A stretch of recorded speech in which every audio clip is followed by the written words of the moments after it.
Woo! Let's go, baby. Back AFC Championship game for the 7th year in a row. Great effort by the Texans, but whew, man, it feels good to be back. I just hope the Bills kick your ass. Hey, now. Hey, up. Now you've done it. Taunting, 15 yards, automatic first down for Kansas. Oh my god, we did it! I don't want to hear it from a guy who's half his fan base is Swifties. Broncos country, let's cry. Back to the Super Bowl. Why'd they put the trash cans next to the Cowboys helmet?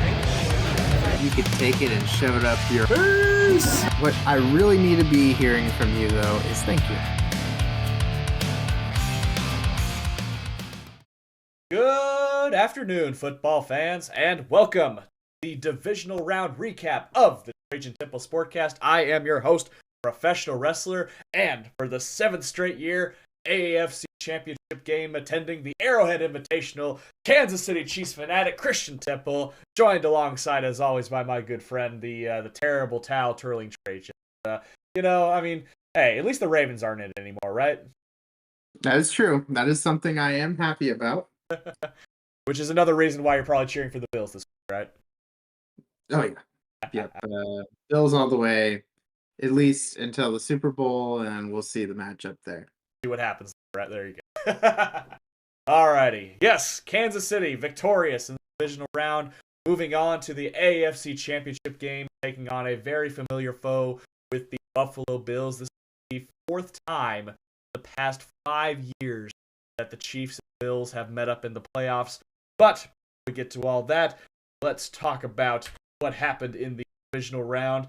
So let's hear it, Kingdom. How about those Chiefs?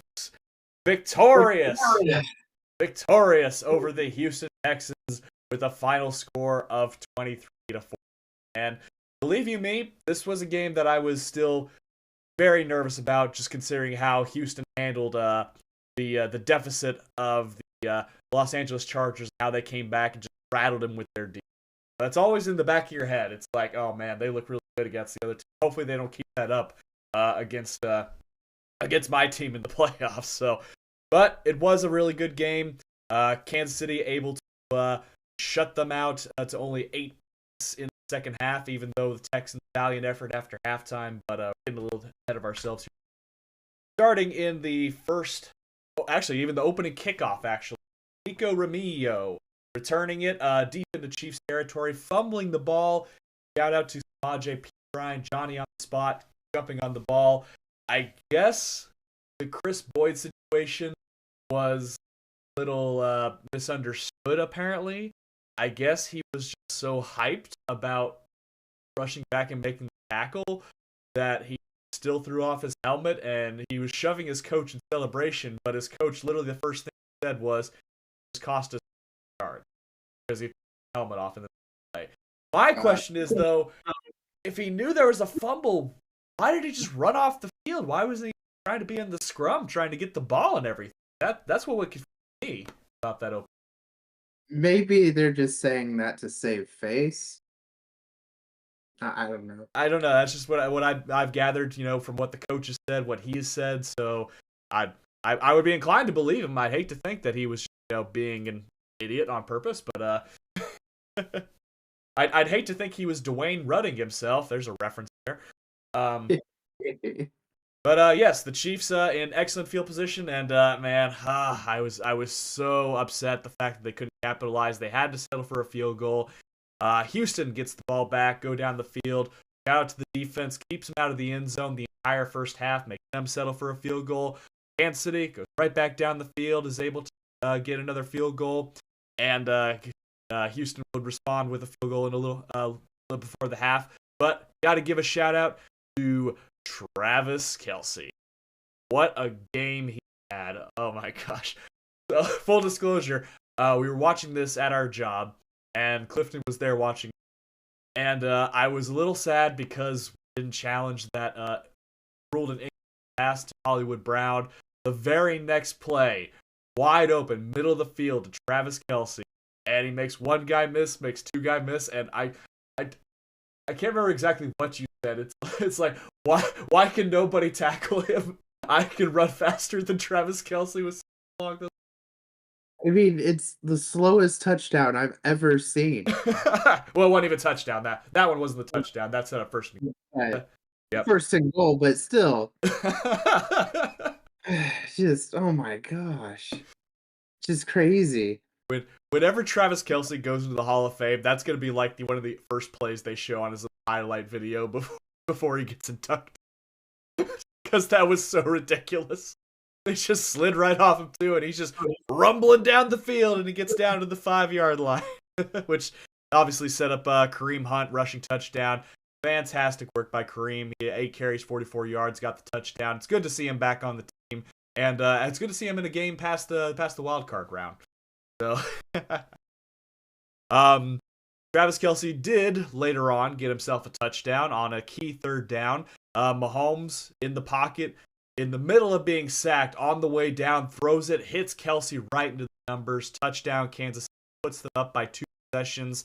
And, I gotta take my hat off to CJ Stroud, because earlier in the game he was tackled and looked like he did tweak his ankle, but he didn't. He came back in and played the rest of the game too. Obviously, that made it a lot easier for George Karlaftis to get 3 sacks in this game, as well as I believe Chris Jones had one. I believe Mike Dana, Shamari Connor had one. Charles Umenihu, Felix and Udike Uzama had one, and Turk Wharton had one. So 8 total sacks by this defense, with a quarterback that was hobbling around, unfortunately. Joe Mixon had himself a heck of a game too for Texans. 18 carries, 88 yards, a touchdown for him. Obviously the score a little bit off there because the Chiefs giving up that intentional safety towards the try to put themselves in a better position, avoid the possibility of a blocked punt. But shout out to that special teams, making Kaimi Fairbairn miss a field goal, an extra point, and also blocking yet another field goal. Leo Chanel, the same dude that blocked the field goal against the Denver Broncos, does it again. And man, would I love to see him do that to Tyler Bass this week. But yeah, valiant effort by the Houston Texans. They showed they still had some fight. We were ready to write them off coming in the postseason. They had a great win at home against the Chargers. Couldn't get it done at Arrowhead, and Kansas City went on to the AFC Championship. Your thoughts? Well, besides that, you get all the calls. But, there it is. I was waiting for that. I was going to let you open that can of worms. Oh, I mean, there's always calls that are missed in a game, and sometimes they look more egregious in real time than actual slow-mo. I think the worst one was probably the one, it was his name, Anderson. Hit him up high. It wasn't a hit to the head. That one, okay, I'll give that one to the Texans. The other one where Mahomes gave himself up, it was a late slide. And it's a guy that's been known to do tricks. You can't say he doesn't do them. He's very elusive when he wants to be. So I get the defense going for it there. In real time, it looks like a bad hit. You slow it down, you see it really wasn't. It was mostly teammate on teammate crime. I think it was the sound that really put it over. Yeah, so I would like to have seen, I guess, that picked up, but it wasn't. I could see that one more so than the first one. That's something I'm wondering if they're going to look at in the offseason, whole replay assist and everything. I wonder if they'll see about picking up flags for fouls, because isn't that one of the things now? It's like personal fouls can't be picked up by replay assist or something like that. I think what they said, they can actually pick that up. Okay, but it looks like one of his face mask grazed the helmet there. Since there was some form of contact, you can't take it out. But I don't know. I don't agree with the first one. The second one, I can kind of see why. The only problem I had with the second one is the fact that both defenders did lower their helmets, and that was like that was the big thing going back to the last 10 years. Defenders lowering their helmets contact. Yeah, absolutely. I won't say that that roughing the passer was egregious as the hand gently tapping the top of the helmet and being called roughing the passer, because from that angle, especially where you saw the back judge that made the call, you could probably see from his vantage point where he thought that was a high hit, that was helmet to helmet. But unfortunately, you don't have a side judge that can come in and say otherwise, because that side judge paying attention to what's happening, from the line of scrimmage to the linebacking area too. He's not looking back in the pocket after the snap. He's not anymore. Yeah, you hate to see it. I mean, I knew. I mean, I've just become numb to it at this point, and I laugh at a lot of them too. My favorite one was a buddy of mine who's a Viking, accusing the Chiefs of nullifying someone's parlay because of the intentional punt. I had to respond to that one because I was like, literally, the Ravens did that just to go in the 49ers. That's like actual strategy. The best ones are when fans accuse the Chiefs of doing things that are actually like football strategy, and they think that's like part of the rigged process and all that too. It's like, okay, it's like now you're just like fishing. Say the least. I mean, yes, call a bad call a bad call, bad call. That's kind of hard to hide and everything. So, I mean, let's face it, the Patriots got away with that for years. The Packers got away for years. When you're usually the top team, there's a huge microscope on you, and especially when a missed hold or an unnecessary roughness or roughing the passer or pass interference, that microscope just gets that much closer. So I've come to peace with that, but the memes have been hilarious. Yes. So good on you, NFL fandom. You're keeping the meme world alive. I will say my last thought on the game is flopping. Really? Really leaders a flopper. Hey, if you can draw a flag, baby. Josh Allen has mastered that too. I think he's actually gotten more roughing the passer penalties like accepted at Mahomes. Like since 2018 or whatever the 18. Alrighty. Well, that was obviously not the only game place this past weekend. I will have to say probably the biggest shock of this weekend definitely had to go to the Commanders going into Detroit and just absolutely whooping up on the Lions, and crazy. They're back in the NFC Championship game for the first time since the early 90s. I mean, crazy. That's crazy to think. Just 1 year out of Jaden Daniels, and he's already taken this far beyond expectation. And remind me, how many conference championship games has Dak been to? He's been to a lot, right? He's been to I mean, there's a 0 in there somewhere. There's definitely a 0 in there somewhere. But gosh, yeah, no, I was out at date night at Kobe's, and I just kind of glanced at my phone and saw Detroit upset, and I was like, oh crap, I gotta sneakily check my phone for the score here. And yeah, no, that's crazy. Yep. Not a good day for Jared Goff. 3 interceptions. I mean, Jameson Williams threw himself an interception. Like, dude, throw it away. Live to fight another play. You can't be doing that in this big of a game. Jaden Daniels, 300 yards, 2 touchdowns. That defense, though, of the Commanders, just a huge surprise.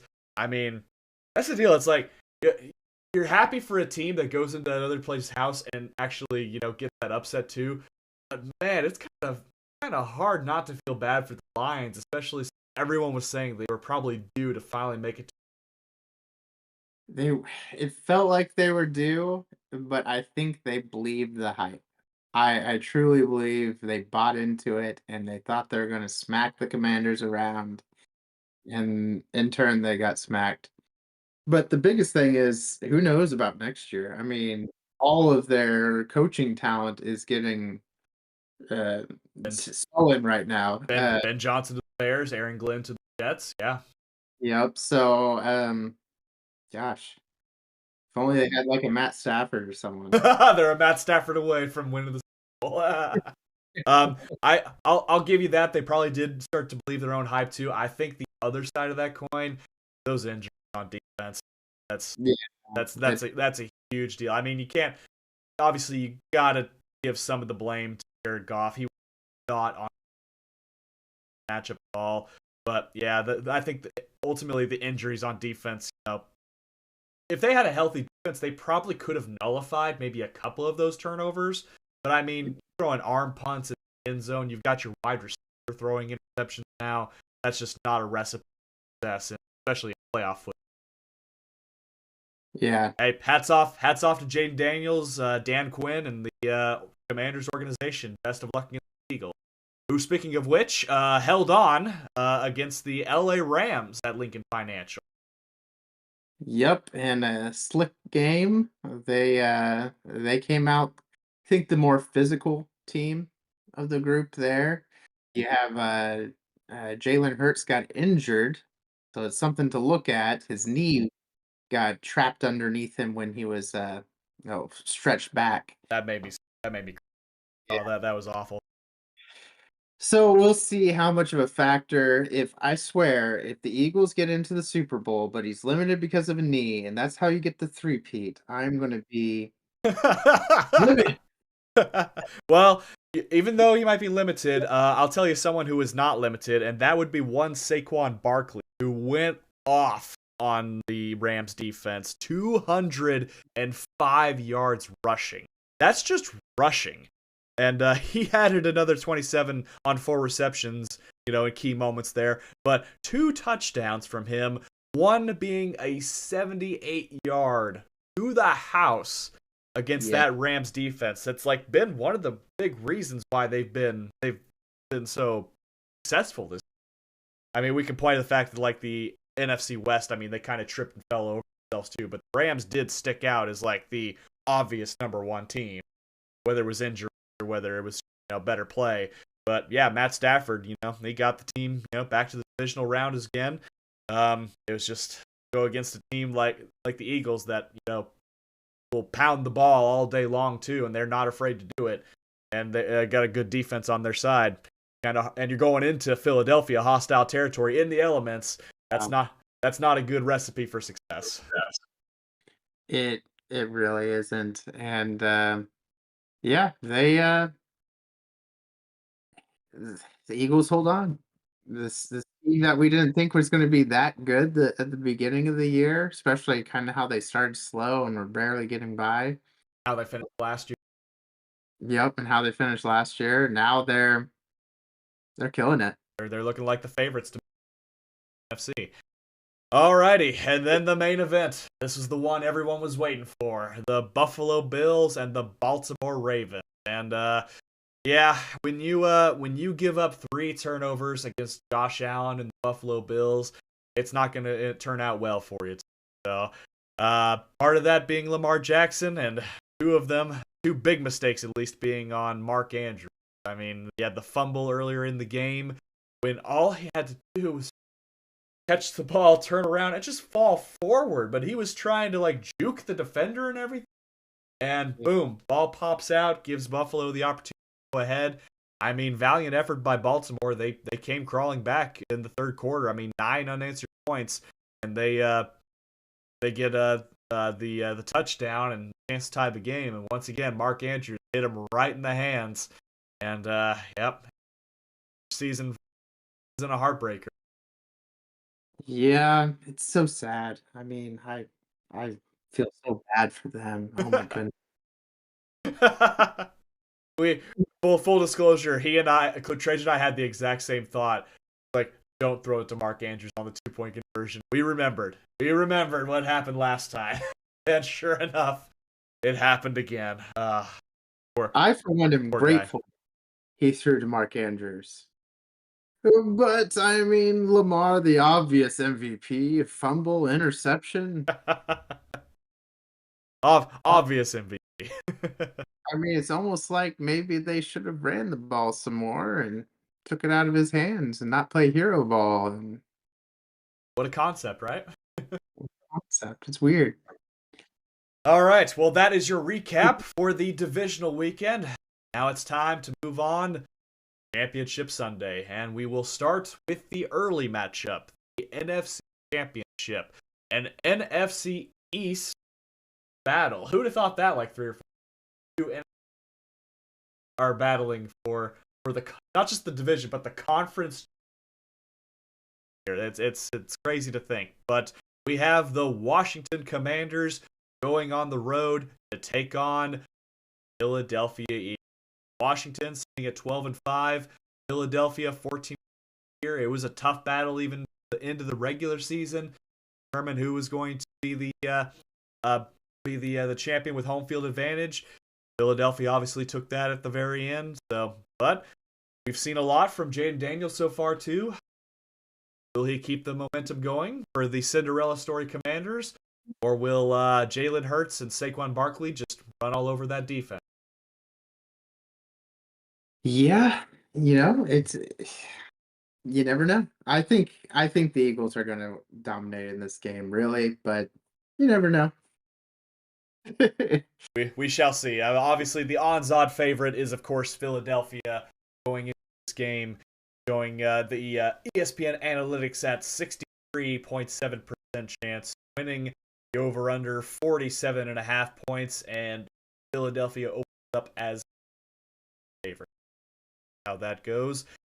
And then go to the evening game, the big one. 4th time in 5 years, these two quarterbacks meeting head-to-head once again. It is the Buffalo Bills coming to Kansas City, coming back to Arrowhead, take on Pat Mahomes. And I'll let you give your thoughts for the game first before I wrap my thoughts. Oh, so on this game, I'm excited for it. We've had some great showdowns between you two over the years. Josh Allen needs to show up. I mean, yes, you guys want to three-peat and everything there, but this is going to be kind of a legacy defining moment here. This is the dragon he has to slay. He hasn't done it. And if I I could see if they lose this game, I mean, there might be coaching changes, there might be a lot of things changed up. So they got to win this one. Their backs up against the wall. Even though ESPN's matchup predictors saying they're underdogs, I mean they're the favorites. I mean they're the underdogs. They're going into Arrowhead, going against the back-to-back Super Bowl champions. I'm giving you credit. Just take it right now.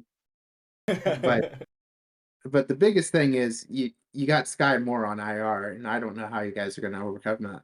And Mecole Hardman. And Mecole Hardman. Super Bowl catch win. That's true. So a lot of people down. I don't know how you guys get through it. Alrighty. Well, you said as much. This is a legacy defining moment for Josh Allen.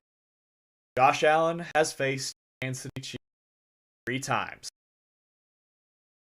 2020 in the AFC Championship game came up short. 2021 classic 13-second.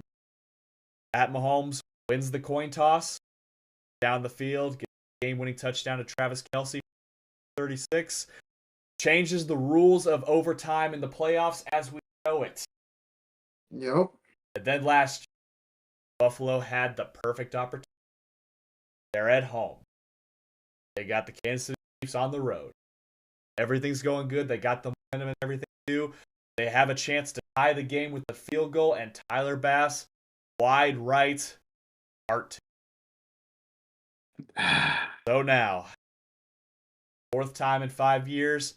It's our modern day Anderson, Montana, Marino, Montana. I mean, Brady, Manning. You name it. Classic quarterback rivalry. This is what we're getting right now. Mahomes, Allen. Yes, on the matchup predictor, the Buffalo Bills have 54.6% chance. Kansas City opening up as 1 favorites. 47.5 points on the over-under. Be cold, Arrowhead. Tough. Here's the deal. Chance. Test. The entire history, ever since the Super Bowl era, no team has ever completed Bowl 3. This is the closest. This game right here is the closest that two other teams got having the opportunity to go for a 3. And they both fell short. But I do believe, just like the third time's the charm on the third time will be the charm, Kansas City. They have a chance. All of the haters wrong. They couldn't win a Super Bowl in 2022 without Tyreek. They couldn't go back-to-back. It's impossible to go back-to-back. No one's done it in 20 years. Salary cap being really extra crunched down on everyone now, too. It's so tough to get back to Super Bowl, much less win back-to-back Super Bowl. You have a chance now. Not only go back 3 straight Super Bowls, you have the opportunity. Perhaps raise the Lombardi Trophy. Third. Won't be easy, but it's. Let's see what happens here at Arrowhead Stadium Sunday night. I'm going to be watching. A lot of fun. Boys, all on you. Get it.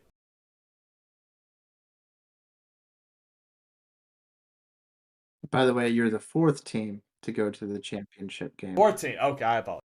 I remember the 49ers 90. Who's the other team? So 49ers, they lost to the Giants in the championship game. Cowboys lost to the 49ers in the NFC championship game. And then the Steelers, the disrespect, lost to the Raiders in the AFC championship game. Okay, all right. I apologize. I missed one team there. A very important team. Yes, sorry, Cowboys fan. Sorry. All right. But hey, this is we are literally 2 football weeks away. I mean, it's 3 total weeks because Pro Bowl and everything. But there are only 3 games. I mean, that whole offseason waiting for the schedule release, waiting for the draft, waiting for the Hall of Fame game, waiting for preseason, waiting for the opening kickoff of the regular season. And here we are. We're almost nearing the end. But we want to thank each and every single one of you that have stuck with us throughout this entire season. 4 seasons. It's crazy. So excited for our 5th season. But 4 seasons not over yet. We got a lot talked about. So we got a lot of fun to have. Trajan, any closing thoughts before we wrap this episode up? I can't wait until next week's I Don't Want to Talk About It. That's all I'm looking forward to. That's all I'm looking forward to. Completely understandable. Completely understandable. Alrighty. Well, I'm hoping that is not the case. I'm hoping I get the opportunity to once again say the Kansas City Chiefs are going back to the Super Bowl. Can't wait to say for the 3rd year in a row. See what happens. Chiefs versus Bills. Commanders versus Eagles. What a hell of a weekend of football we got coming up. Can't wait to talk about it with you next week. Thank you, everybody, so much for watching. Click like if you enjoyed the episode. Click subscribe if you liked it. Tell all of your friends. We will see you all next week. Temple and Trajan.